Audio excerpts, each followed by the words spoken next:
Warning, incoming game over. Warning, incoming game over.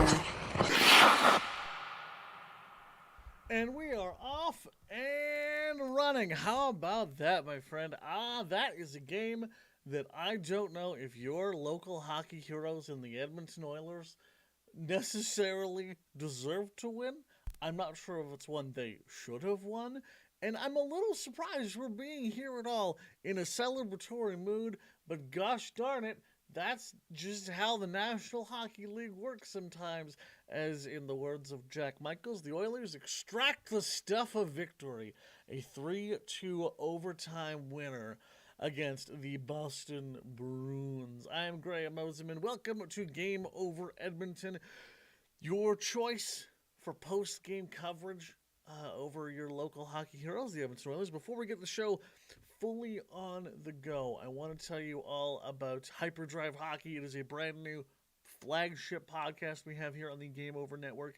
Max, Daphne, and Kevin dive into all the good stuff, all the nerdy, fun minutia of hockey that really we love to get into. So if you want to give a brand new hockey show a try with a perspective that might be a little bit different than you're used to, I can't recommend that show enough. They have new episodes coming out on Tuesdays and Fridays, so there will be a brand new one coming out tomorrow. You can find that on the Game Over main YouTube channel or wherever fine podcasts are sold. Would love to get to your thoughts, your opinions, your emotions about the game we just saw. So if you are so inclined, feel free to go pop into the chat for this episode and let me know your thoughts, your feelings, your emotions, the stuff that's tearing you up inside in a good way or a bad way over tonight's 3-2 Oilers overtime victory. In a game that the Oilers probably should not have won, especially given how the first period went. Although if you do kind of want to get the full picture of this game, maybe we shouldn't be entirely shocked that the Oilers ended up winning it, because Boston, not really an awesome team this year. They have had some absolutely wild and depressing swings for them as a team, and when they roll out and 1 minute and 7 seconds into the game, Elias Lindholm, famed Oiler killer, ends up taking the puck from Brad Marchand, curling around and ripping it on a weird angle goal that probably shouldn't have happened. Didn't really love Brett Kulak being unable to stop anything on that first goal. A minute into the game, this kind of felt like oh boy, all right, cool, here we go. We're just gonna sit here and be sad, aren't we? And you move through the period, Edmonton not really putting up a ton of an offensive effort to push back. It almost kind of felt like at times this was just a team that was coasting its way, waiting for the holiday roster freeze to come into effect, which it will in about 17 minutes time if you're watching us live. It's about 9:43 p.m. here in little Edmonton, Alberta, Canada. So the team just looked kind of listless, not really pushing it offensively. A couple different times you saw Chris Knoblauch start to get as fiery as Chris Knoblauch does, trying to extract some more effort from this team. And when it becomes a 2-0 Boston lead off the goal scoring ability of Mark Kastelik, another kind of weird goal for this one to go in, as you have this puck kind of get fired in over, like, kind of pulls his way over the far circle and is able to kind of deposit it behind Stuart Skinner at like a bit of a weird kind of angle, but not really challenged on the play. I was really kind of disappointed in the switch over as Ekholm goes off, Troy Stecher comes on, and then immediately puts zero pressure on Mark Kastelik, who is able to deposit the puck behind Stuart Skinner for a 2-0 Bruins lead. Now we get to the next period, and Zach Hyman's 11th goal of the season, as this man is playing with a broken nose. 2-point night here from Zach M. effing Hyman. On, I don't this. What kind of felt like the fluky goal of all kind of fluky goals, as Leon is able to kind of maintain the puck, pushes it back to Zach Hyman, and he just sort of fires it on at net at a really weird angle, and it just trips up Jeremy Swayman enough to sneak by it and get the Oilers on the board. And it's plays like that I think we haven't seen enough from the Edmonton Oilers so far this season, especially in some of the games where they're maybe not in it as much as they should be, where they spend too much time trying to make a really pretty play or a really fancy play and get that beautiful kind of tic-tac-toe and score. You didn't see that. You saw Zach Hyman go, hey, look, the net, bloop, and able to, just by sheer dumb luck, put that one behind Jeremy Swayman and get the Oilers on the board. Now, after that, you kind of saw a lot more of the kind of awakened Oilers that you really wanted to see. I know he hasn't had a great season so far. That'll usually is what happens when you step away from training camp and aren't there with your team. Jeremy Swayman, this year has not been awesome, especially for what they're paying him, but he's still Jeremy Swayman and can put up some great performances when needed to. The Connor McDavid tying goal, with just a couple minutes left in the period, was it was as vintage McDavid as you kind of can get, as Leon dumps the puck over to Hyman, who gets it across to Connor, cuts it really easily into the net, and is able to just kind of force it in. So it was a little bit of that kind of mix you wanted to see of the finesse of Connor with combined with a very good kind of just stick-to-itiveness in a fight. It wasn't really a beautiful goal. It wasn't really fancy. It had that McDavid speed and that McDavid magic, but ultimately that puck goes in because you have the Oilers just pouncing on the puck and pouncing on an opportunity and tying it up as best they can, as Zach Hyman sending his second assist of the game. Leon Draisaitl, a factor on every single Edmonton Oilers goal this game, as we move into the overtime goal, which was just a thing of beauty from Matthias Ekholm, who ends up getting the puck over to Ryan Nugent-Hopkins, who fights his way through a bit of a mess, gets a shot on net, the rebound comes out, and eventually is able to make its way over to Matthias Ekholm. I think Matthias Ekholm's offensive abilities were kind of undersold to us when he came in. And yeah, did he have like a big wide open lane to fire that puck in the net? Absolutely.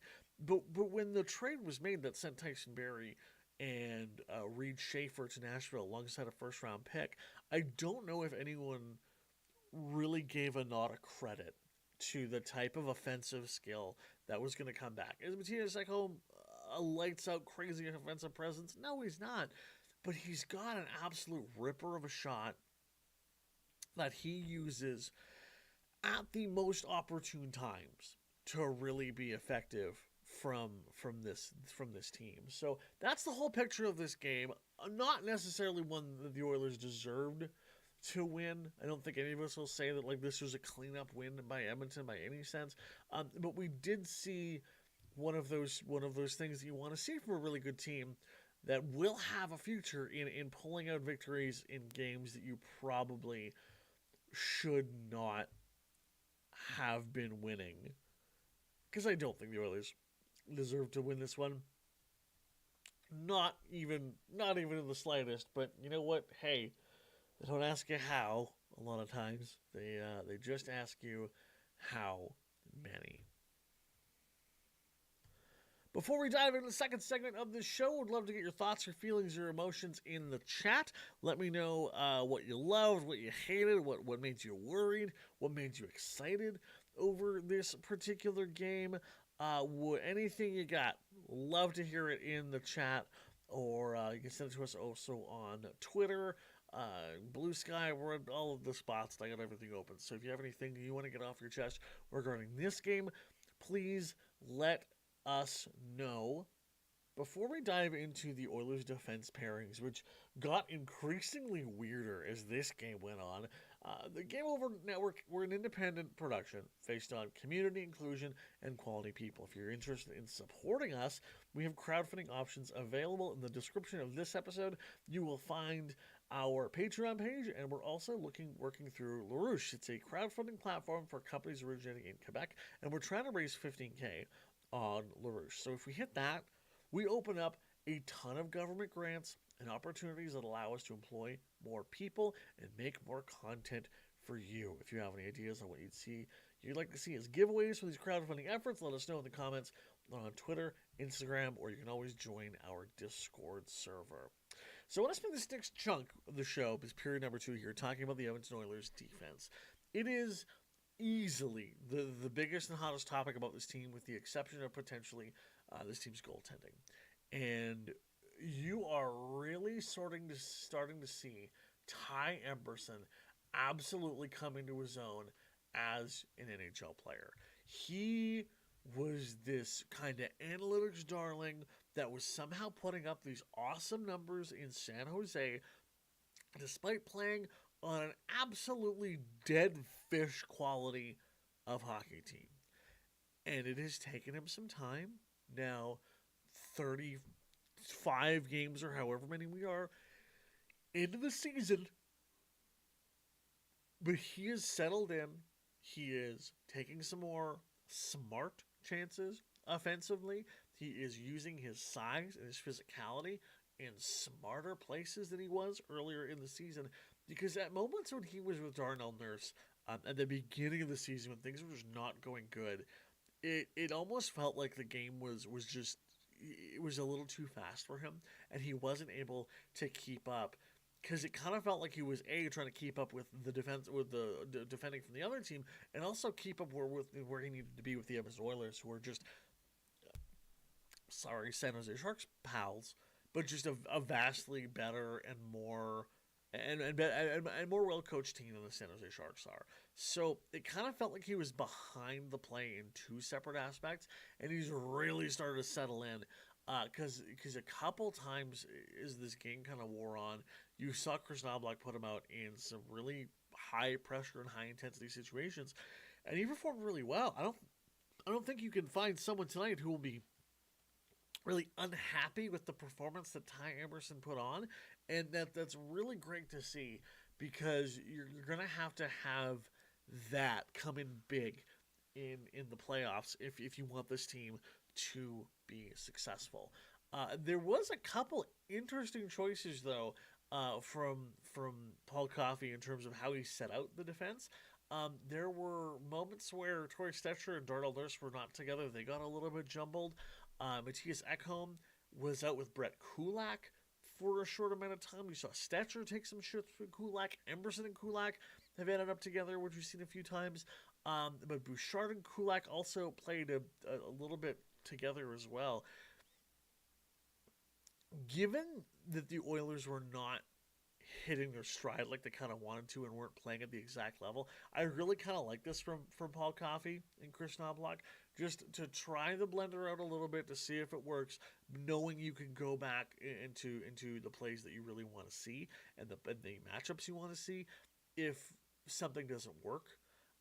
And I don't think we're going to see a lot of times where Matthias Ekholm isn't going to be matched with Evan Bouchard, but it was interesting to see how he was able to keep the Oilers defense playing at a high level with specifically with Matthias Ekholm. He just elevates everyone he goes on the ice with, and that's exactly what you want to see from a player of his caliber.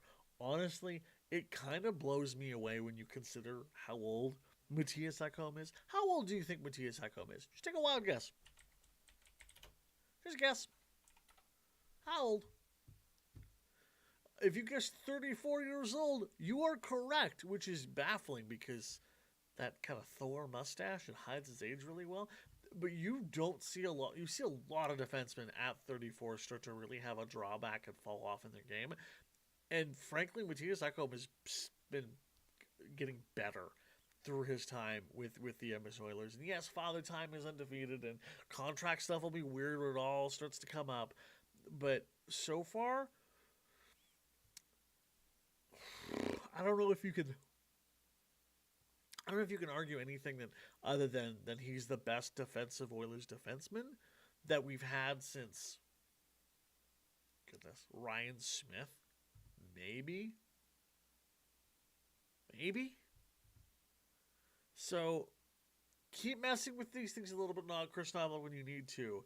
It worked well, and the Oilers are starting to be in a really, really nice spot as they go into the what will eventually be the roster freeze, which is in about 5 minutes here before the rosters get closed down and locked down going into the holiday season.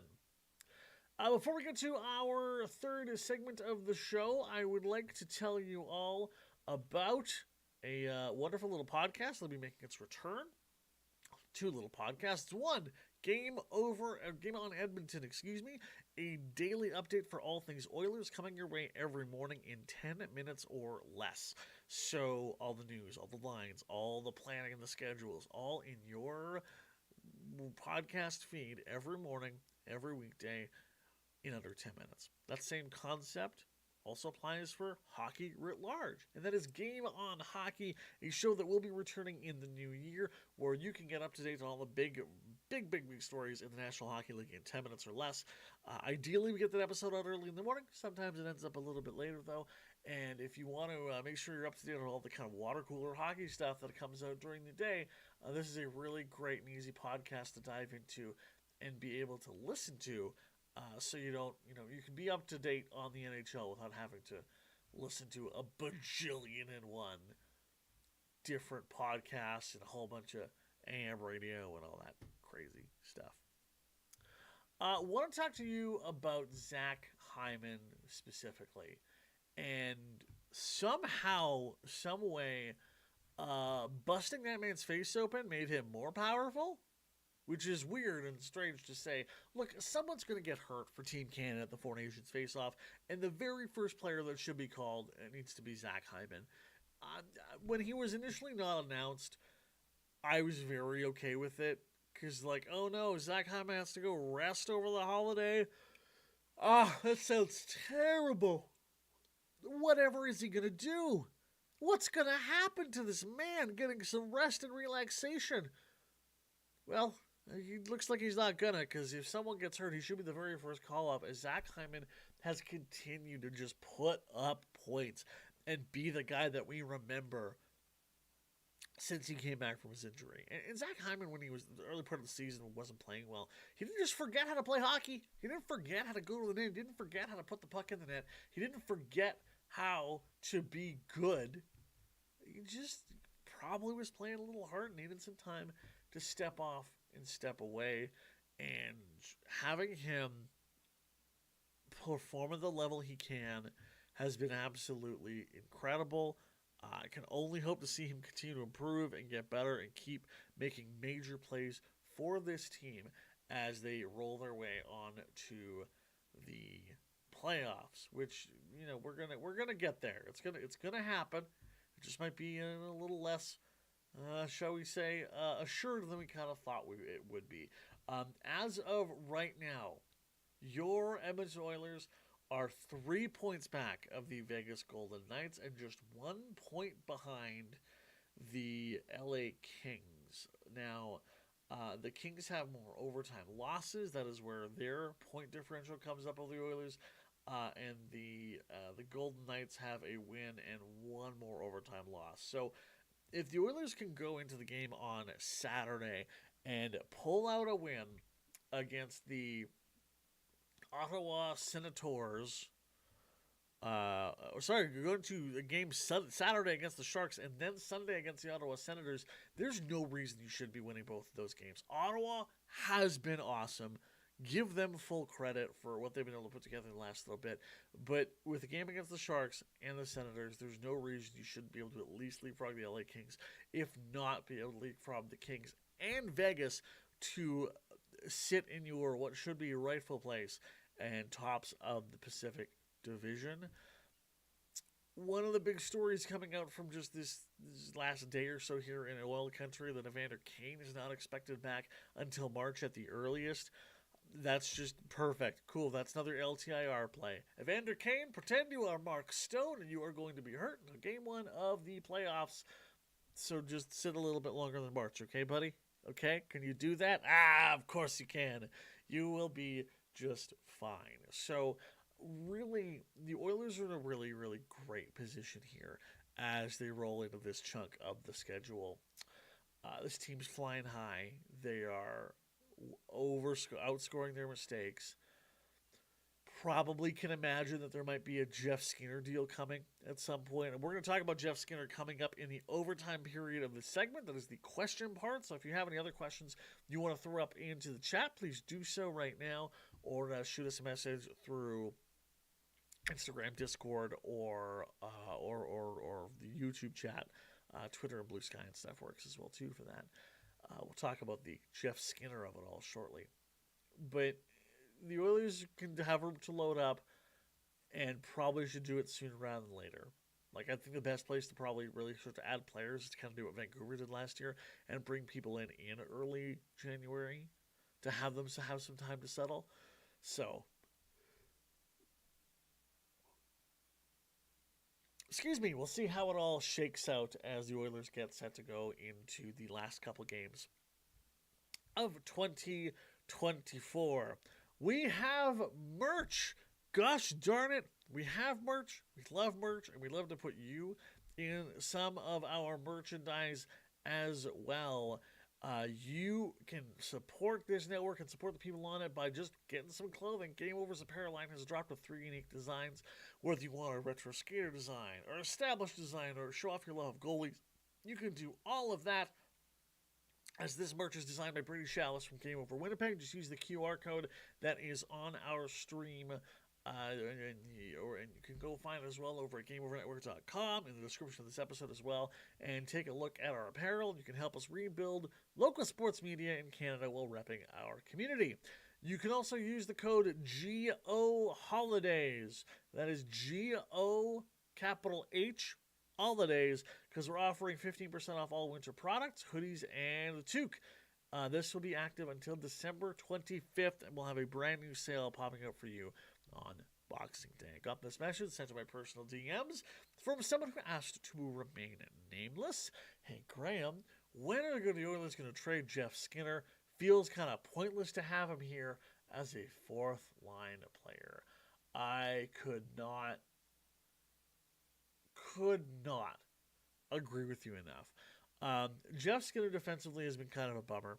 Jeff Skinner has not been the surefire scoring dynamo that you kind of thought he would be when he was signed here. And again, you signed him for nothing but cap space, but that $3 million right now looks pretty circumspect.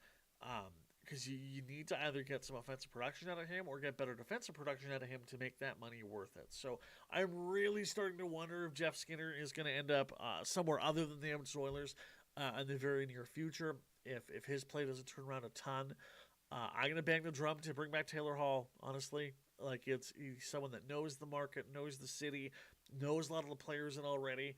And if you throw in a sweetener for Chicago to retain half, you can move off of a Jeff Skinner, bring in a Taylor Hall for the exact same price, or use Jeff Skinner as a sweetener plus stuff to bring in another defenseman.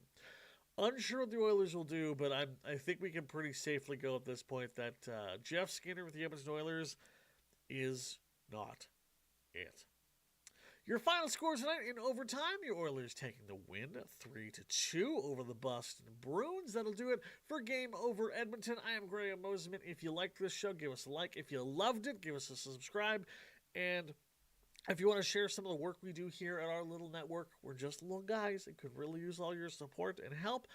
Feel free to share it with a friend or a loved one as well. That'll do it for me. I'm Graham Mosimann. Have yourself a wonderful evening. We will be back again here on Saturday as the Oilers take on the San Jose Sharkies. Game Over Edmonton is a presentation of the Game Over Network, and we will talk to you very soon.